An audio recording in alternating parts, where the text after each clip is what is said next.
Listeners, do you know gods of death love apples? Woo, apples! You know, that actually explains a lot.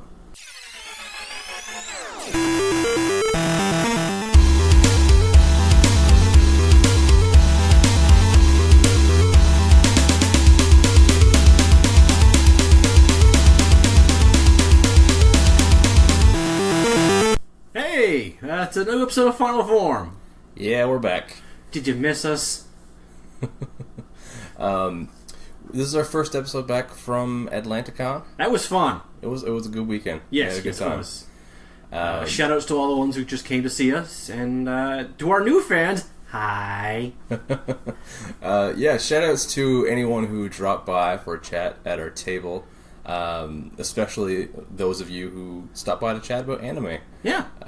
We had a nice few conversations, didn't we? Yeah, we did. Yeah. Quite a few people I found I'd be talking to, and they'd be half interested, and the second anime came up, they'd be like, "Ooh, really?" Yeah. The same thing happened I was talking to one girl and saying, "Okay, we got anime, we got some movies. I do some things like Kamen Rider. I'm thinking about doing some Power Rangers."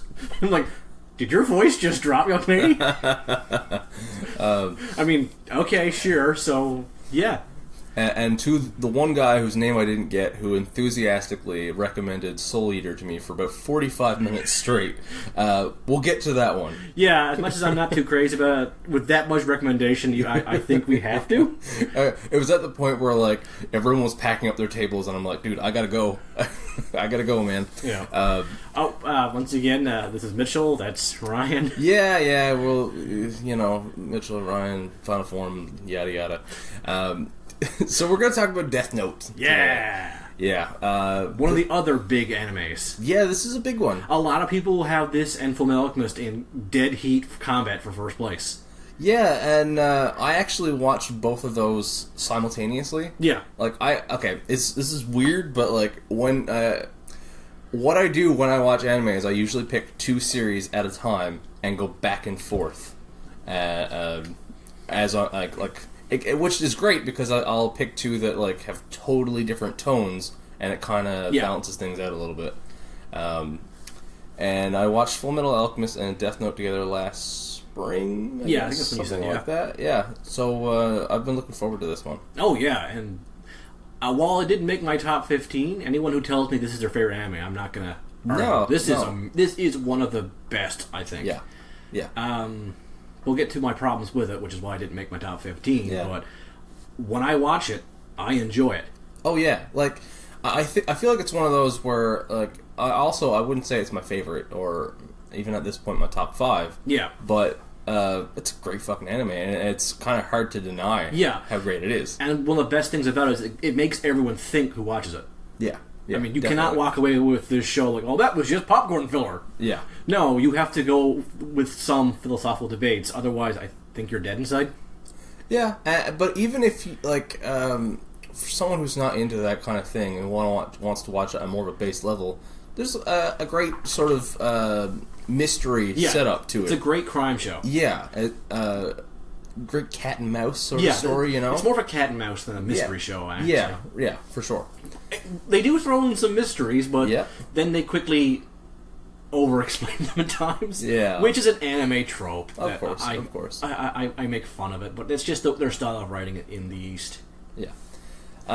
So let's quickly talk about what Death Note is all about. I think the premise of Death Note... Oh, yeah, it is so ingenious. Yeah, whether you love the execution or how they end it, like, just the general setup idea of the show is brilliant. It's just a very simple setup. Yeah. There are beings known as gods of death, or shinigami in the Japanese word. Yeah. And they have books that when they write someone's name in while picturing that person, they die. And that book falls in the hands of... Well, how would you describe young Light Yagami? At the beginning of the show? Yeah. Seems like a pretty standard teenager. Gets good grades. He does not stay Mr. Perfect very long, does he? But that's the thing. Absolute power corrupts absolutely. Yeah, from the outside looking in, Light Yagami is very much the protagonist of the show, but no, he's not. It's one of those things where you're following the bad guy. Yeah, you are like, and you can argue that no, he's a good guy. He's righting wrongs. He's fighting crime. He's killing all the killers. He's killing all the bad guys. I'm like, yeah, I mean that is technically correct, but he falls off that wagon pretty quickly. But when he starts killing for the sake of protecting his identity and killing those that are interfering with his plans, that moral gray area really deepens. It honestly, like, the closest comparison I can come to Light Yagami in terms of his characteristics, I would say Walter White from Breaking Bad. I've heard that a few times. A seemingly mild-mannered, average person who is a lot smarter than people give credit for, and throughout the series goes from like just that falls down this hole of darkness, doing bad things for good reasons, and then quickly covering his ass, and very quickly becoming the villain of the show. Yeah. It's that. I have not watched Breaking Bad. Even I can tell it's a lot slower burn. But then again, how many seasons Breaking Bad had? Yeah, 5 seasons, right? And Death Note has about 50 episodes, give or take. I think it's under 40. Actually. Might be under 40. Yeah. I always say 50 because that's just the average. Yeah, and that was, I think that's what stood out to me when I looked at Death Note. I was like, oh, it's almost that length, but a little bit shorter. Yeah. I think it's like 37 or something off the top of my head. You might be right. It's been I haven't watched it since 2 winters ago. Yeah, and because they did the first season was around the 24 to 26 episodes. Yeah. And then they did this shorter second season, which was 12. Yeah, I want to say this last part was 12 episodes. I guess I overinflate the first part. Yeah. Because it was, honestly, the first part is what I love about Death Note, and the second half, honestly, when a certain key character dies in the first half, I was done for 5 years. Yeah. I didn't have anyone left to really root for, so what happens to me a lot is when I lose a character I root for, either by death or by character assassination. Yeah. If you know what I mean by that. Yeah. I tend to drop the show and not come back. Yeah.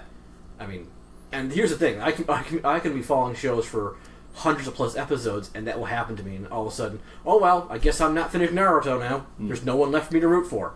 So we won't name that character because spoilers in case anyone hasn't watched it. And this is one of those shows I feel like we have to beat around the bush for these spoilers. Yeah. I want people to watch this show. And this is one of those, sure, there have been other anime in the past that we have spoiled, but I don't feel like some of our maybe non-anime listeners would be getting into it. Death Note is one of those, I feel it feels kind of outside the genre. It's ironic that Death Note and My Hero are both anime gateway drugs. Yeah. But obviously for different reasons. Yeah, absolutely. But they are really good, polar opposites do the same thing. Definitely. Yeah. And I know a lot of people who did start anime watching with Death Note and were quite upset that not every anime was to Death Note's quality. And I'm like, hey, I mean, not every movie is the quality of Iron Man 1. Fair enough, yeah. So that changed. Let's talk about it since you mentioned it. A certain character dies, roughly, I'm going to say 25, 26 episodes in. Yeah, about that, yeah. And then you got a dozen more episodes. And I remember when that happened, I thought, what the fuck are they going to do now? Yeah. How are they going to match this charismatic character? Yeah. And I don't feel like they did. No, what they tried to do is they tried to basically split his character into 2 separate characters. Yeah. Which, on paper, sounds like a good idea. Yeah. But neither one of them were interesting enough to... Yeah. Especially the I can't remember his name. Not the one obsessed with toys. The toy one was the closest one we came to replacing him. But the guy obsessed with chocolate was just kind of like... Yeah. He never once in a scene was I interested in him. And he even gets a Death Note at one point, and I'm like, how are you not holding my attention? Yeah. I felt like the show dipped at that point. Yeah. But I loved the ending. Yeah, I felt the ending was worth those 12 slower episodes. Yeah, they definitely stuck the ending. I thought the finale of Death Note was phenomenal. And you pretty much know the ending when the season starts. Yeah. Yeah. One character outright says he's going to do it. Yeah. you know how it's going to happen, right? Yeah, but when it does happen, it's delicious. Oh, yeah. Oh, my God. And it leaves you with a lot of questions, like, was that a real thing that happened? Was that a real ghost he saw? Or is that his mind seeing that instead? So what is it that's so fantastic about Death Note? Like, what... Well... How do you put it into words? What you can put it into words is... what makes it so special to me is it's one of those few shows that every time I come back to it, I'm still asking the same questions and feeling entertained by, what is justice? Yeah, yeah. For other people, it's this amazing back and forth between two charismatic, eccentric weirdos. Yes.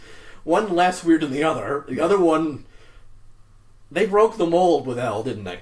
Yeah, yeah. And of course we should mention Light Yagami's nemesis, rival, peer. I don't know what the... L, who has... I think he has an official name, but I don't remember what it is off the top of my head. And L is the runaway poster child of the series. He's got spin-off novels. Yeah. He has different stories in live-action movies. Mm-hmm. He is... Basically, if Batman was non-combatant in terms of detective skills. Yeah, I guess so. Yeah. That's a little bit there are so many fan comics I've seen of Batman going to L for advice. Yeah. Or L calling up Batman and saying, I need you to rough up a guy for clues. And I'm just like, why is that not like a crossover comic? Yeah. And the third, I guess, of the trinity of like the big characters is Ryuk. Yes. Yeah, and I freaking love Ryuk. Me too. He's basically the equivalent of the Joker. Dark comedy where you laugh at and then you go, oh, maybe I shouldn't laugh at that. Yeah. I feel like Ryuk is the most iconic. Yeah, he is the image of the show. Yeah, he's definitely. not the runaway character, but he is like, if you doodle him, you know, oh, this is a definite thing. I definitely saw the image of Ryuk long before I saw the show. Yeah, that's very true. Because his design is so unique. Oh, yeah, it's fantastic. All the Death Gods have really interesting designs, but for some reason, his ends up being the most simplistic of the Death Gods. Yeah. Which just catches you more. Yeah, definitely. And that shit-eating grin that's always plastered on his face. Oh, I know. And it's weird because he's always grinning. Yeah. But like there are times where you can't really read his face at the same time. He has the best poker face. It's like a blank grin somehow. And he even manages to laugh out loud while holding a poker face. Yeah. How do you do that? By holding all the cards. Yeah. The only reason why he's ahead of every other character is because he has supernatural abilities and can see more. Yeah. And he's not going to tell anybody. No, for sure. That's one of his favorite things is that we'll hold information and watch people squirm without it. Yeah. Like, there's a scene on a bus where Ryuk is just laughing. It's like, what? What's going on? What did I do wrong? What did I do wrong? He is enjoying this too much for my plan to have been successful right away. Okay, here's a question for you now. This show is over a decade old. Yeah. When did you get into this? When did you start watching it? High school? Yeah. Like, so did you start watching this when it premiered? When it premiered, it took a few days to watch it. Okay. Like, I didn't watch it immediately. The first time they started doing a few reruns. Okay. Yeah. On YTV, I watched episode 1 and caught up to everyone else. Yeah. I don't remember why they started doing reruns, because it was producing new episodes every Saturday. Oh, okay. So I don't remember how I caught the first... Like, I was like 3 or 4 episodes in before I started, and I still watched episode 1 first. Yeah. So, Gotcha. Either way, like, roughly around... Roughly around, yeah. So, about the same year. At first, I wasn't that immediately hooked. Then I was immediately hooked. Then I had a falling out with it. Yeah. And then I connected with L, and I was hooked again. Yeah. Fair enough. And that was pretty much my up and down that show. Yeah. This is one of the few anime series I have, like, any experience with before this podcast. Because I had read the first, I don't know how many volumes, first maybe 4 volumes or so of the manga prior to. Yeah. And I had attempted to watch the live-action Netflix movie. If you got more than 5 minutes, you did better than me. I think I might have gotten like 10 in. Congratulations. Do you want those 10 minutes back? Yes. Yeah, I want that 5 minutes badly. back. I think I saw up until or just past when Ryuk was introduced in the movie. Yeah. And I thought Ryuk was easily the best part of what I saw. But yeah, it's Willem Dafoe. Yeah. That man is golden. Mm-hmm. Considering he was almost once picked to be the Joker. Yeah, and that probably would have worked. Yeah. Really well. It would have, yeah. Although I kind of prefer him to the Green Goblin. Oh, he was such a good Green Goblin. Yeah. He was. As a solid side tangent, I will never get over that scene where Spider-Man's on the ground and he just casually leans on something next to Spider-Man going, "How you doing, champ?" That is such a Defoe thing. Yeah. And at the same time, if someone told me that's the thing Ryuk did, like, I'd believe that. Yeah, it's fair. So, what we got? Well, I guess we should probably talk about the most important female character. Yes. Misa Misa. Misa. She is either you love her or you want to strangle her. Or you're like me and you flip-flop on that because some scenes like, my God, you're a brilliant woman. Keep going. Now you lost me. Yeah. She is Light's insane stalker. Yeah. I'm not like drawn to her. No. In any way. But she is extremely popular with women. Yeah? Yeah. She's essentially a lot of people say she's the anime Harley Quinn. Oh, okay, yeah. And I'm like, there are shades of that. Yeah, definitely. But they are vastly different in the same time. For sure. Yeah. But in terms of cosplay, yes, they are each other's equivalents. Yeah. Oh, yeah. I was kind of surprised we didn't see any Beastas or Harley at the con. There were no Harley. There was the one Harley. Yes. Yeah. Yes, I missed her, though. Yeah. But, like, it's not even that I'm not drawn to the character in any way, and I'm not like, oh, Misa is my favorite character. Yeah. But I feel like she adds a very necessary aspect to the show. Honestly, right when she comes in, it does revitalize the show in a different way. Yeah, for sure. It starts to get a little bit on the formulaic side, and then she just throws this spanner in the works, and it's glorious to watch how Light has to work around her. And sickening how he uses her. Oh yeah, definitely. Like, anyone who defends Light after he starts using her like that, no. Yeah, I don't think there's any defending Light. No, I really don't think there is. You haven't watched this show yet, but every time I cannot bring up Death Note without bringing up one of the shows that are equally as popular, Code Geass. Okay. Both shows follow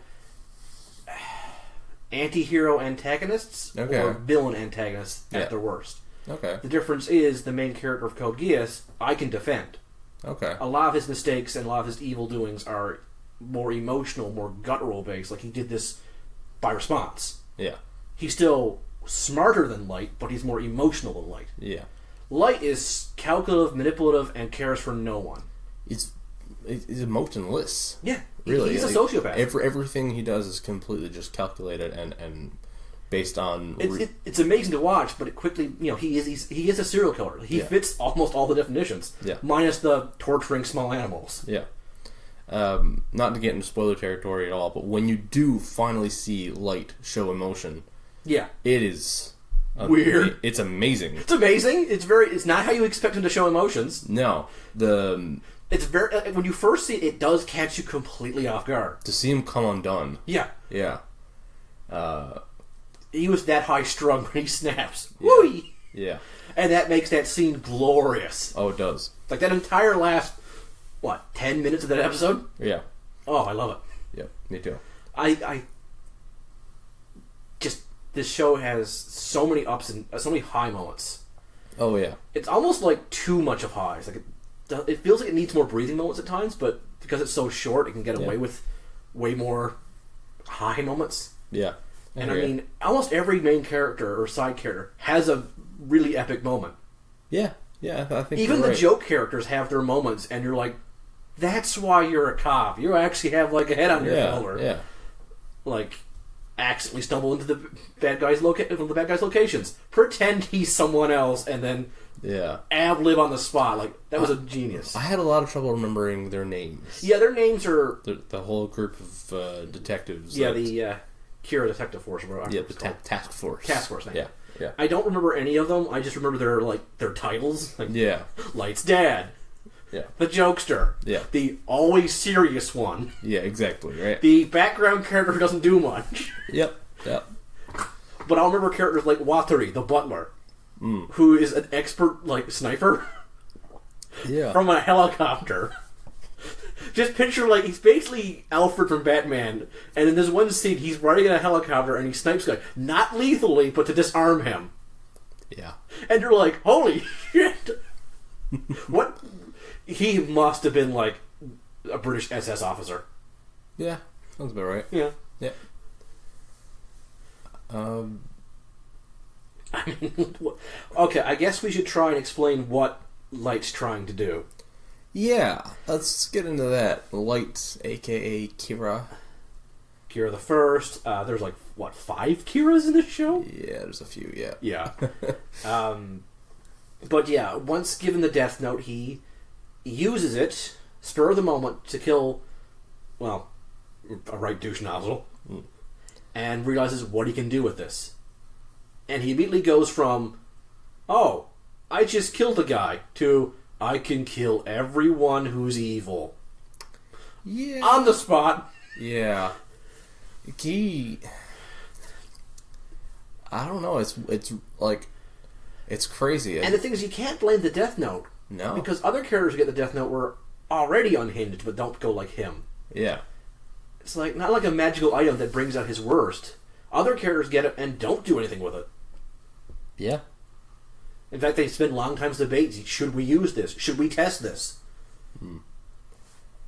But yeah, so he tries to rid the world of criminals. Yeah. And He starts off with the big hitters, like, mass murderers. yeah, of course. Then just the standard murderers. And I think eventually he starts just going for anything that's a major crime, like big money stealing. Like, I don't think he goes for, like, pickpockets. No.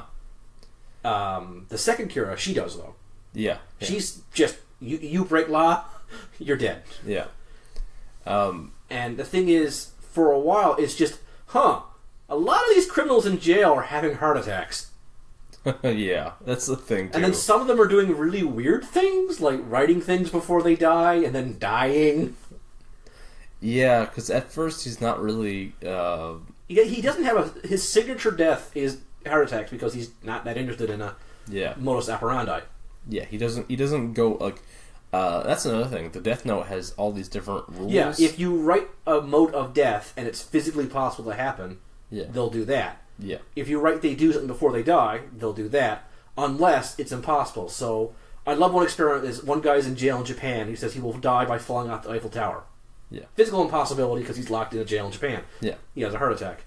But a guy just rambling on it, like running in blood on his wall, rambling things that make no sense. Yeah. He can do that. He can cut his arm open and write on the wall before his heart stops. Of course. Or bleeds to death. Yeah.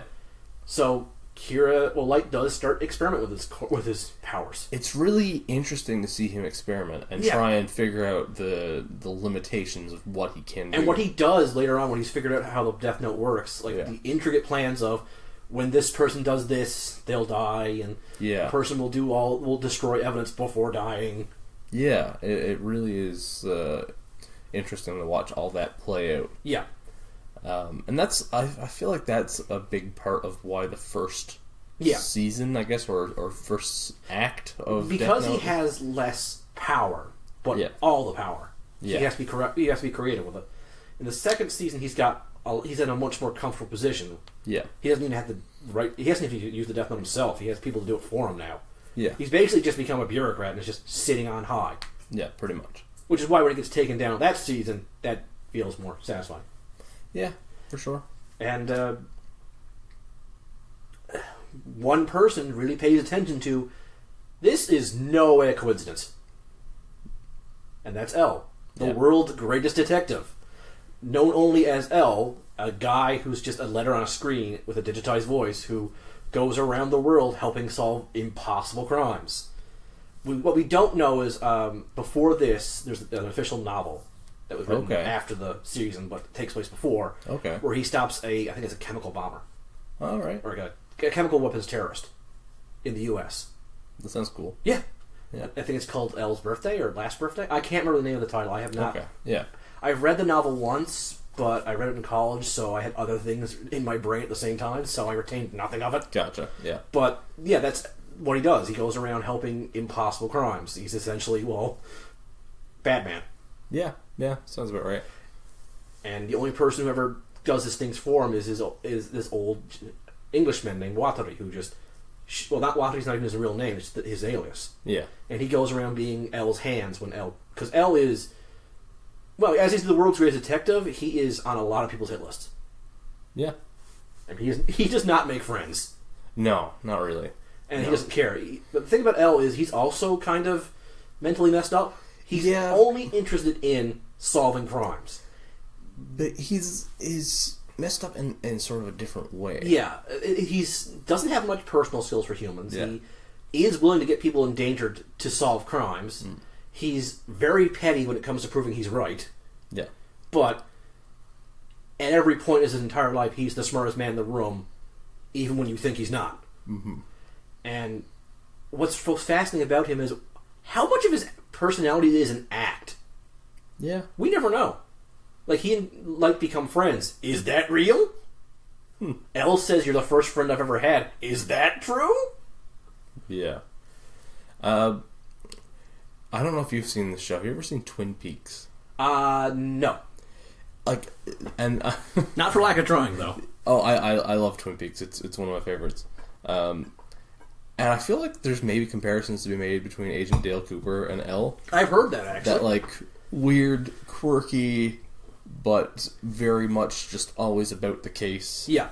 Sort of detective. So, I mean, if you haven't seen Death Note and you are a TV guy, I'm going to sell this as, what if Walter White and Dale Cooper faced off? I'm pretty sure that's someone's daydream. Right? Yeah. I kind of want to watch that now. I want to see Bryan Cranston and Kyle MacLachlan. See, that's the live-action Death Note we want. Yeah, right? There you go. To do a small plug myself, there's a YouTube critic who reviews the books that are turned to movies called Lost in Adaptations. His name is The Dom, and he's a big fan of Death Note, and he actually reviewed the movie that Netflix did, and he came up at the end with a cheaper, better idea: make the Netflix movie a sequel. Okay. Yeah. Take place after the show and give the book to someone new. Yeah.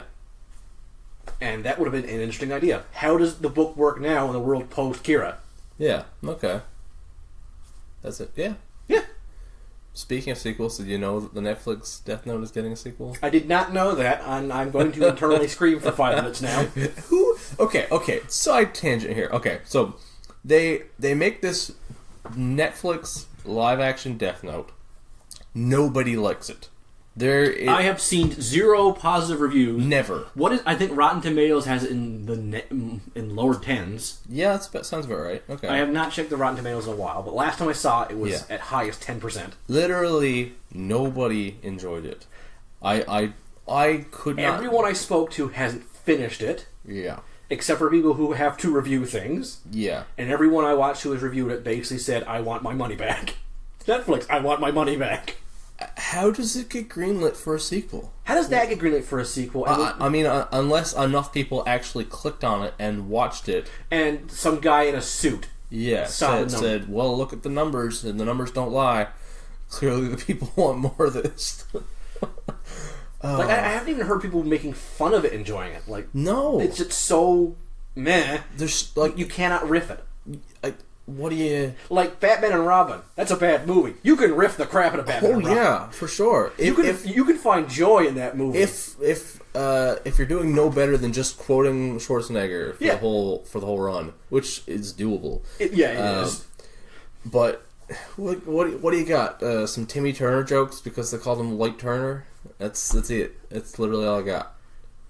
Some Fairly Odd Parents. That's the only thing I've seen that brought joy to my eyes. Yeah. And that was someone animated it themselves. Yeah. Yeah. You know what? If they put fucking Cosmo and Wanda in that movie, it would have been so much better. There's a lot of things they could have done to make that movie better. Like set it on fire. Yeah. The fire would have been much more interesting to watch. Yeah, it would have. It would have made different shapes at least. They should have switched the casting around because Willem Dafoe as Light would have been. Now, here's a question for you: would he try to be a high school student? But still... Oh yeah, that's what I mean. Okay, yeah. good. Yeah, like that makes it better. Yeah, it wouldn't be a better movie, but it would be more watchable. Yes, because you'd be like, "Holy shit, I can't look away from this monstrosity." Yes, like there's dropping the ball, and then there's just hilariously dropping the ball. Yeah, this is just the best way to looking at this movie is you take an egg out of the fridge and it slips through your fingers and hits the floor. Yeah. But if they had tried to catch the egg and fumbled for a while, that would have been enjoyable. Yeah. Still would have had an egg on the floor. Yeah, fair enough. I use a lot of food analogies, don't I? Yeah. Well, I mean, you're talking here at Dropheads Productions, so you're at the right place for it. Food and tangents. Currently has 40% on Rotten Tomatoes. What? Yeah. When did I see it with 10? Or am I thinking of something else? You would imagine. Let me see. Let's see if I can find a real good... Find a positive review. Something's gotta be like... There's gotta be like one super positive review that's freaking numbers out. Let's see.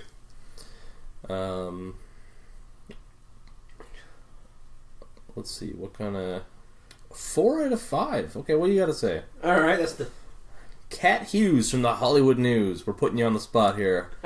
Stylistically, Death Note is stunning. Suitably heightened and hyper-stylized, everything feels otherworldly. The gore, and there is plenty, is similarly heightened and could easily be straight out of an anime. That's it. The gore factor. I forgot the gore. That's what people are liking it for. The gore factor. Yeah. Which, if you, I mean, there's nothing wrong with gore in a movie, but it has to be earned. Yeah, I hear you. I mean, The Thing is one of my favorite movies, and that movie is gory. Now, this is the review I'm looking for. Joshua Rivera of GQ is what I want here. Oh dear. This is the review quote they used. I'm not sure who Death Note is for. And that's it. that's it. That's all I need. There you go. Yeah, that put that on the box art. Yeah. I'm not sure who Death Note is for. It ain't for the fans. Like I forgot about the gore factor, so that's what's boosting it up. Yeah. But like I said, gore needs to be earned. Like, yeah. Mortal Kombat is gory. But there's more to Mortal Kombat than gore. Yeah, exactly. And like, yeah, I like gore better in a movie. And this is a bit of a tangent. I like gore better in a movie when you have to wait for it. Exactly. Like you have to earn the gore. Like Get Out, my favorite movie of last year. Mm-hmm. The end of that movie is bloody and fucking all out. But you have to sit through well over, I would say maybe hour and 10 minutes or something like that to get to that. Okay. Of suspense and more psychological horror, which makes it worth it, and it pays off so much better instead of just like, here's the movie, gore. Yeah, because apparently, like in the Netflix stuff, his modus operandi is not heart attacks, but like explosions. Yeah, which that is so not Kira. It was supposed to be you could fall dead at any point. The guy's like violently dying. That actually would rally people up much better, much more than just. Yeah. Why Steve stopped talking at this mafia meeting? Steve. Yeah. Oh God, Steve's dead. Which one of us is next? Yeah. But if Steve is just, yeah, they know something went wrong. I'm gonna backtrack a little. I just realized I said I like gore better when you wait for it, and when it's not through the whole movie. Says the guy who loves the Evil Dead trilogy. Well, the Evil Dead gore is also kind of hammy in places. Oh yeah, for sure. So it's not the same thing. No. Plus, it was earned because there's a lot of old-fashioned special effects used. Well, yeah, exactly. And that's what I mean by earned. Like that's why I like the original Thing, because that's fair. That gore is really realistic. Oh shit! Yeah. I don't know what else. Well, I wanted to mention the pilot manga that took place before the season was actually like greenlit. Okay. It was I believe 2 junior high kids get the book. All right. And at first, I believe they just do things like get rid of that teacher they don't like because they don't think it's real. And the difference is 2 kids share the book, and there's something called the Death Eraser in this season. Okay. Basically, you can erase a name, and as long as the body is intact, they'll come back to life. But if the body is cremated, which is a common thing in Japanese, or has rotted away, they stay dead. And basically one of the boys, massive guilt, hands the book over to the authorities and reveals the truth, while the other one is not happy about that situation whatsoever. Okay, what is this? That's the original Death Note. That was the pilot idea. That's what the creators gave to Shonen Jump to, hey, I have an idea for a manga. Oh, that's cool. And it was one chapter. Yeah. It's I think some people call it Death Note Zero. Okay. I have not read it in years. I would like to read that. Yeah, you can find it in certain places. Sometimes the collection books do have it. Yeah. Sometimes they don't because, from what I understand, the creator's not too pleased with that original version of it. Yeah, that's fair. But it was a proof of concept. Yeah. And I mean, a lot of good mangas, their proof of concepts are terrible or way weirder than what they came out with. Oh, yeah. Well, I mean, that's what editors are for, right? Exactly. Yeah. So I heard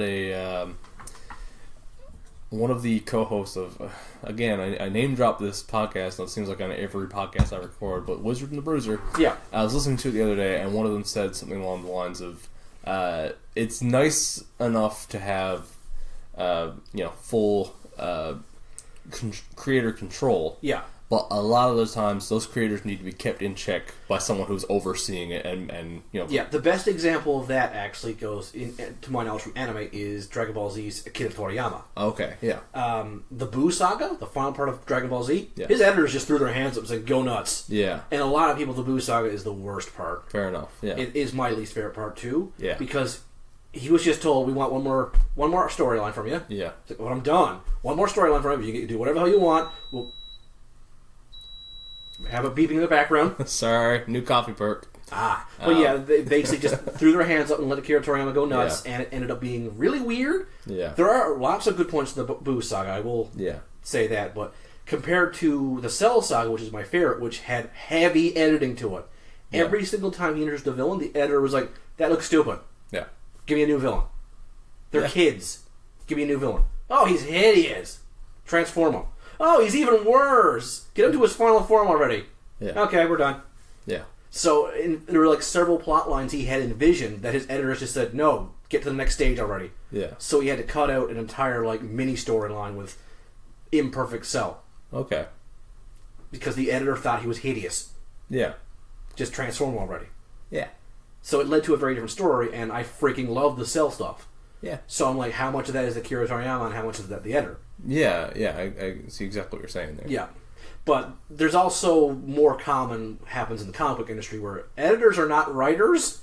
No. And they think they are. Oh, yeah. I mean, just look at almost every problem I've had. All of my problems with Spider-Man are editorial mandate. Yeah, yeah. Such definitely. as Mary Jane. Yeah. Oh, poor Mary Jane. Yeah, that's fair. Yeah. But Death Note clearly did well under editors and additional help. Yeah, definitely. I mean, to the point where there are, I think, 3 live-action Japanese movies which are apparently amazing. I keep meaning to watch them. Yeah. But I just never got around to it. And a lot of people say, well, the Ryukin, that looks really weird. Really, like, he's very bad CGI. Yeah. Which works way better than Defoe for me. Because it looks like he's completely otherworldly. Like he doesn't belong here at all. Okay, yeah. Defoe looks like Defoe CGI. Yeah. You can still see a human involved with that. So it's like, okay, this is a little bit Uncanny Valley, but the Japanese ones, that is complete Uncanny Valley, and that works better for Ryuk. Yeah, for sure. And he's a lot more cartoon accurate. Like, they've actually just 3D printed his face, in a sense. And that shitting grin looks a lot better in 3D than you think it would. Yeah. So all in all, we've got, is it 12 volumes of the manga? I believe it's 12, yes. Yeah. 12 volumes of the manga. And the anime is extremely loyal to the manga. Yep. It's one of the most, Yeah. It obviously changed a few things here and there, which is enough to dismerge it from the manga purists. Mm-hmm. I read about a third of the manga, and it's hard to find differences, isn't it? I didn't see a difference at all. It's obviously the anime can be a bit slower in places, which is good. Yeah, for sure. One of the most beloved anime series of all time. Yeah. At this point already. Yeah. Like you said, 3 live-action Japanese films and one, not so great But I mean, it exists. The best thing that came out of that is a lot more people went back and watched the original. Well, yeah. And that's, yay, more people saw the original. Exactly. Unfortunately, it also probably scared off some people from seeing the original. Well, yeah, that's another thing, too, that comes with that territory. Because a lot of the times I've found when someone watches a shitty adaptation of something, they judge that as the series. Yep. Case in point, League of Extraordinary Gentlemen. Oh, God, no. Do not judge the book off that terrible movie. I know. And like, so many people think of that series as, that. Because that movie was god-awful. Yeah, it was. And that is one of my favorite comic series of all time. Easily. No, I understand your pain. When you see something you love and you're... Why is it a train wreck? Yeah. No, don't crash another train into it. Can you believe they wanted to make that into a series of movies? I know, right? Yeah. I don't even know how they were going to do that with how that movie ended. I don't know. I think it has been a long time since I've seen that movie. Yeah. For good reasons. I don't know. That's another movie you can't even riff. No, not really. Like, I don't know. It's just a lump. Yeah. And not to say, like... see, I'm so... back and forth on this, and we're going into tangents, but I mean, it relates. Welcome to Jedi Dropouts. It relates to the Death Note thing here, where like I don't like that side of things where people are so quick to be like, I can't believe this exists. This ruins my thing, because like you don't own it, and technically you can still enjoy the Death Note Netflix movie is a piece of shit. Yeah. Doesn't mean like we can't enjoy the anime. At the same time, I understand the guttural reaction of this ruined it, and you want to get really mad at it. That's an emotional reaction. Yeah. But we all have to try and stop ourselves from doing it. And I am guilty of doing that so badly, and I hate myself for doing that. Yeah, I hear you. It's one of those things where I get mad at it, and then come back a few weeks and I'm like, oh, I can't believe I was like that. But like, it's so hard to find the balance of like. Of criticizing this thing and explaining why this is terrible. Yeah. But at the same time, like for example, I heard a lot of it with the Michael Bay Ninja Turtles movies, where people are like, "This has ruined the Ninja Turtles," and I'm like, all the other cartoons and movies still exist. Yeah. You can still watch them and still enjoy them. This is a different continuity. In certain situations where I can say that you can actually say that is. I'm a big fan of the Metroid games, and Metroid Other M did ruin the character of Samus. Okay. And that's canon. That's still canon. Oh, okay, yeah, I hear what you're saying. So, that was a terrible thing that ruined something, but the Michael Bay anything has not taken away my G1, or my Beast Wars, or my IDW exactly, Transformers. Right? Yeah. It's still god-awful, and I wish it didn't exist, yeah. But it has not gone back in time with a shotgun and shot the creators of the things I liked before they made them. Yeah, exactly. Now, if media ever gets to that point, then yes, then we can get mad at that. Yeah. I think all in all, what it comes down to is it's okay to criticize and make fun of a thing. Yeah. But don't let it ruin something that you already love. Yeah. You just have to remember that your memories are still there. Unless this is that bad that actually ruins your memories, but not much has ever done that, I think. That seems a bit dramatic. That does. And in that case, I think you just need to stop taking everything you enjoy so seriously. Yeah, a little bit, yeah. Just remember you're enjoying it for the sake of enjoying it. Honestly, if a terrible live-action movie it can ruin an existing franchise, then... That franchise may not have been as good as you think it was. Well, I was going to say, if that's the case, then every anime series is about to be ruined. Actually, on a side tangent, the Death Note, the Bleach one, is apparently doing really well on Netflix, the live-action Bleach. I keep meaning to watch that because I'm a big Bleach guy, but I need to get 2 hours to watch. They're doing everything. Yeah. Full Metal Alchemist, Death Note, Bleach. Which Full Metal Alchemist is just bland. It's not bad. It's just poorly acted. Yeah. What's the other one they did not so long ago? Well, they did Ghost in the Shell not too long ago. Yeah. Attack on Titan. They got those. Yeah, they're doing Attack on Titan. Everything. Like, every anime series seems like it's getting a live-action English film. And... on one hand, that's good. On one hand...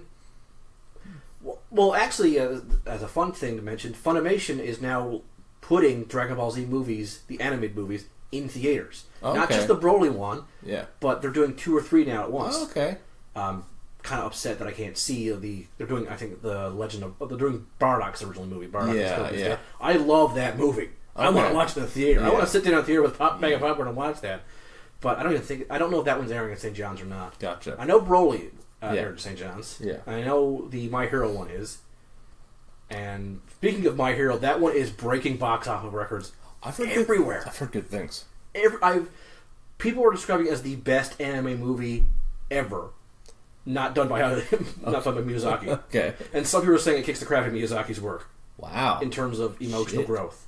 I mean, I'm like, is that just fanboys? Because I hope that's true. Yeah, like I'm skeptical to that claim. Yeah, but I'm at like, the same time, it's My Hero Academia. Yeah, so. I'm pretty sure the hype train may have run off the rails with this movie, but it looks like a fun trip. So you guys enjoy that hype train. I have to wait till I get the DVD. Yeah, and for anyone listening who is maybe just checking out this podcast for the first time from Atlanticon, My Hero Academia comes up in every episode. We love it. We can't get enough of this. No, we fucking can't. show. We cannot. Yeah. And everyone I know who watched it is the exact same. I've never met anyone who's like, "Oh, I watched the episode, wasn't for me." No. I know people who's like, "I like it." That's it. It's like, okay, are you gonna watch? Oh, I've watched every episode. Oh, okay. Yeah. I don't know anyone who's watched a episode and not more, unless of circumstances got in the way. Yeah, for sure. Like their eyes fell out. Yeah. Yeah.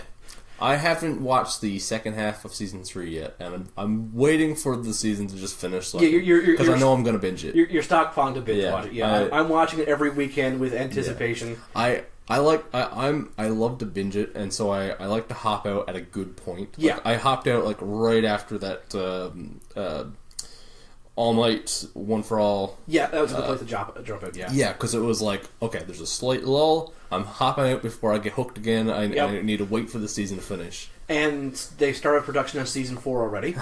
Yep. Funimation has already announced, "Hey, we've got the rights to dub it again." As soon as they start production, they jumped on those rights. Yep. And they're already asking people on their fan page, like, "Are you guys excited for season 4?" I'm like, "I'm not done season 3 yet." Yeah. Let the hype train cool off. No, that's fine. And apparently, season 4 already has like more money put into it for the animation, so it's going to look even more spectacular. That's fantastic. And no one has said it slowed down. Like you said, you haven't enjoyed season 3 as much as 2. Well, I mean, but the thing is, 2 was more up your alley. But you're still like, if you found you season 4 has bigger budget and the writing will be more accurate to the manga. How does that sound to you? Fucking great. Yeah. Now, when I say I don't enjoy season 3 as much as season 2, I'm a bigger fan of A New Hope than Empire Strikes Back. Doesn't mean Empire Strikes Back is not like one of my favorite fucking things ever, right? That's totally fair. Yeah. I'm a bigger fan of Empire than I am like Return of the Jedi, but I still freaking love Return of the Jedi. Exactly. You know, it doesn't change how much I'm loving season 3. No. At all. No. And the voice working is still good. They're getting better and better with the voicing too. Yeah. So, anything else on Death Note?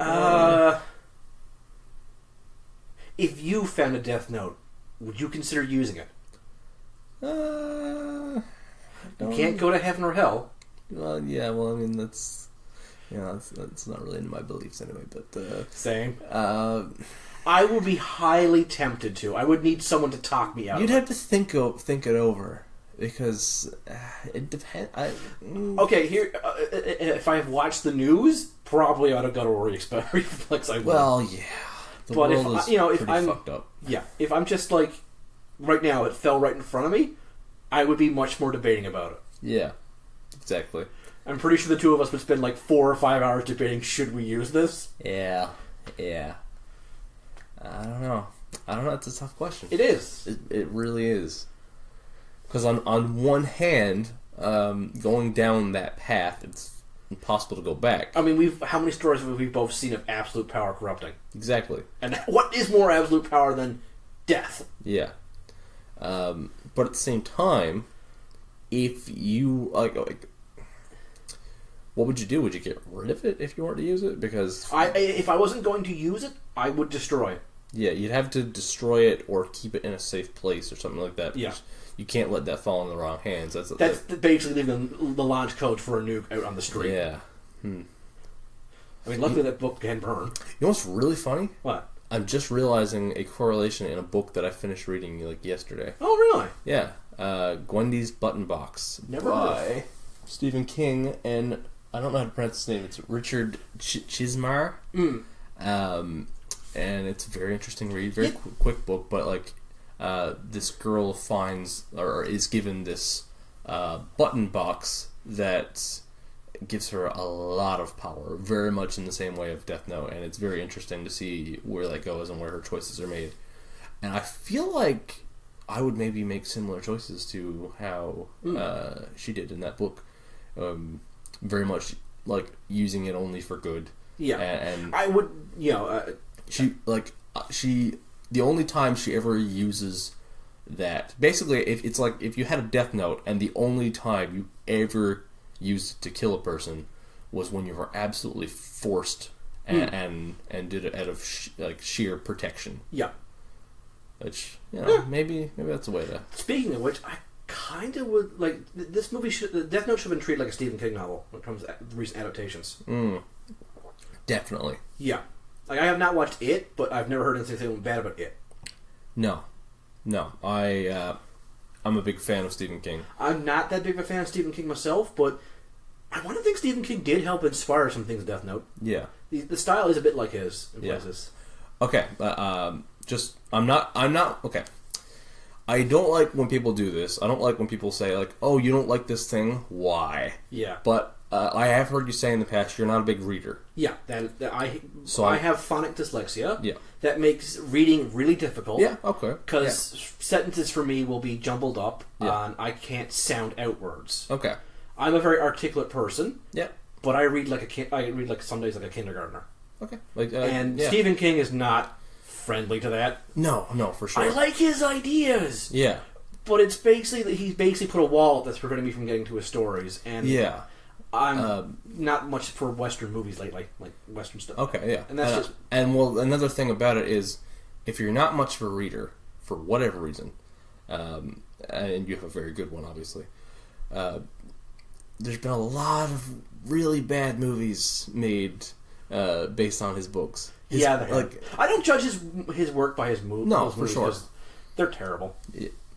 Not all. No, not all. I mean, one of the ones he hates the most is The Shining, the original one. I freaking love that movie.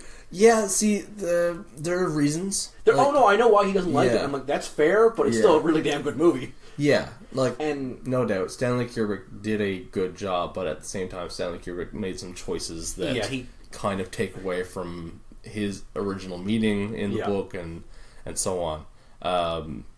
I mean, Shawshank Redemption is a pretty classic movie based on Stephen King. Yeah. The Green Mile. It even is less spooky stuff, But I have to say, I do think that the It adaptation from last year is quite possibly my favorite Stephen King movie of all time. You know what? I'll probably make it a Halloween thing. Yeah, I highly recommend it. Both one of the spookier movies made last year and at the same time one of the funniest. Ooh. Because it really does. No one ever mentioned it's funny. Oh, it's hilarious. People just mention it's scary, but I know a lot of people are terrified of clowns. I'm not. Clowns crack me up. We're going on a non-anime tangent here, but whatever. We're still tying it in. This is how Death Note should be made. Yeah, it should be, though. But what they did a great job with was getting the accurate dialogue between a group of young children, who are at that age where they're first discovering vulgarity and shit like that. We all remember those and you have a group of friends who are constantly at each other, and and the jokes, the dialogue in between that group, that is some of the best. I don't know. And that's one of the things, going back to Death Note, it actually has a lot of really good lines, too. Yeah. And really funny scenes as well. There's one scene where, I can't remember the name of the detective, he's talking to Elle and he brings up a good point, and Elle gives him a strawberry off the cake he's eating. You've earned this. And he's like, thanks. And he puts it in his pocket. I'm like, what? Yeah. Elle's a lot of fun. He is. Yeah. And I've seen clips of the Elle from the Death Note movie, and that ain't Elle. He's not fun. He's not fun in the slightest. In fact, he tries to kill Kira with a gun. And that's such a shame to me because I was excited because I'm a fan of that actor. Yeah, everyone said that he's a really good actor, but then again, when that movie came up, no one was talking about the director. Yeah. That might be why. The director is Adam Wingard. Never heard of him. And it's one of those things where, like, I've seen some of his movies and they're pretty decent. He's done The Guest and You're Next, 2 horror movies that are pretty fucking good horror movies. He's apparently attached to the Godzilla vs. King Kong movie that's in development. That makes me have even lower expectations for that movie. I have high expectations. I expect he's not going to be the director of that movie. Like, if they see, if the studio, and so far they've had strong reactions from Godzilla, Kong Skull Island, and the upcoming Godzilla King of Monsters. Yeah. If they see, oh god, this director has a terrible reputation right now. Yeah. Maybe we should part ways and give it to one of the guys who has directed a previous Godzilla movie or something like that. Yeah. You know, that would make a lot of sense. But at the same time, yeah, like I don't know, like who did the script that he was working with. Like the movie didn't like visually look bad. Like no, it did not. It looked it looked a little bit generic. Yeah, but which is not a bad thing. It didn't look poorly directed. It looked. It was shot decently. Yeah, the lighting was okay. Just the conception of the thing was like it looked like the idea was bad from the ground up. Yeah, there was pretty much no salvaging it. Yeah, if you get brought onto a project like that, like there's only so much you can do. Yeah. So I'm not ready to fully blame the guy. But I'm definitely wary. There's got to be one person at fault for this. Either like the marketing department that we want you to make this movie, or the writers were insane. I don't know. Or the editor was drunk. I don't know. Although I clearly wasn't the editor because it's just more than just editing problems. Yeah, there's a lot of issues. Unless he edited in every bad take. Yeah. Oh my. Anyway, I made the blooper reel first. Oh, we thought it was the final project. Oh dear, we're all screwed. Anyway, watch the anime. Yes, please watch the anime, or you can find the manga pretty much almost any bookstore. Yep. I recommend one or the other. They're pretty much synonymous with each other. The English dub is fantastic. Yeah. And pretty accurate too. Yeah. Yeah. Even leaving some weird, more Japanese things that I don't get, and I'm pretty sure you didn't get either, Ryan. No. But at the same time, it's really accurate and really good. And yeah, for sure. I just realized something. Yes. Did we get a question of the week? You? No, I didn't. I didn't get any. Did you get any? No, I forgot again. I've been very slack with this. Well, I guess the question I asked about the Death Note will have to be our that'll be our question. Be our stand-in. Yeah. We'll cut around this. We'll cut around all of this. This is definitely not going to be in the episode. You're not going to do that at all. You're going back to playing Spider-Man in 5 minutes. I guarantee you that. Who, me? Spider-Man? I should not have lent you that. I don't know what you're talking about. You're already putting on the web slinger's mask. Spider who now? What are you? Okay. I guess that'll be it. Yeah. For this episode. Yeah, for the newest episode of Final Form. I can't recommend Death Note enough. We keep saying it's not one of our favorites, but it's so mind-blowingly good in places. Yeah. You know what? It's one of those things where if I was doing my favorite animes list versus what I think were the greatest animes that I've seen. I can concede to that, yes. Yeah, I would rank it higher on that list than my personal favorites. Because I think there is a difference in what I think is a well-executed, perfectly done anime versus a personal favorite. Yeah, I mean, you can look at a piece of art and go, this speaks to me, but that sculpture there clearly took more effort. Yeah. I'd probably make it switch spots with like JoJo's Bizarre Adventure or something. Yeah, JoJo's not going to win any. JoJo is that's something else altogether. We'll get around to JoJo at some point. I mean, I guarantee a lot of my 15 are not like amazing, groundbreaking pieces of work. Sure. They just speak to me more. Yeah. That makes sense. It's kind of like how Shaun of the Dead is my favorite movie of all time, but it's not the greatest movie ever made. No, it's not. I mean, it's a damn fine movie. Yeah. I mean, if someone turned on, I'm not going to say no to rewatching Shaun of the Dead. No, never. It is my absolute favorite thing. But there are way more, like... You should probably watch this first if you're a film studying film. Yeah, exactly. Right. So if you're studying like media in general, I recommend Death Note. But if you're studying anime as a thing, Death Note again, I recommend it. Yeah, for sure. Thanks for checking out. Another episode of Final Form. If you like what you heard, you want to listen to other episodes of Final Form or Jedi Dropouts or anything else, you got Hyper Battle going on. Yeah. I do whatever I feel like doing sometimes.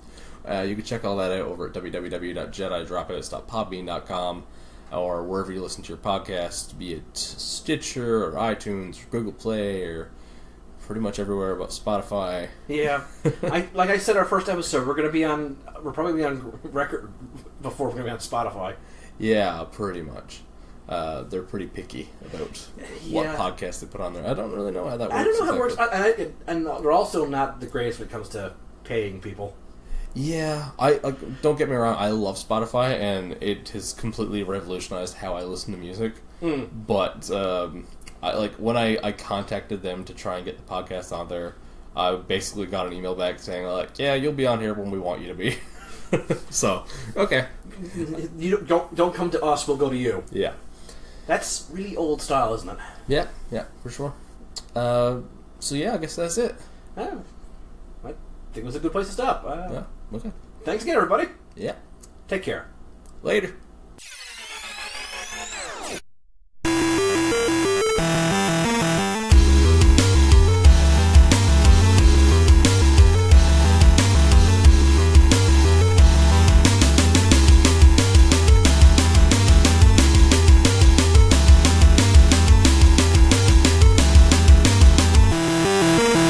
This has been a Jedi Dropouts production.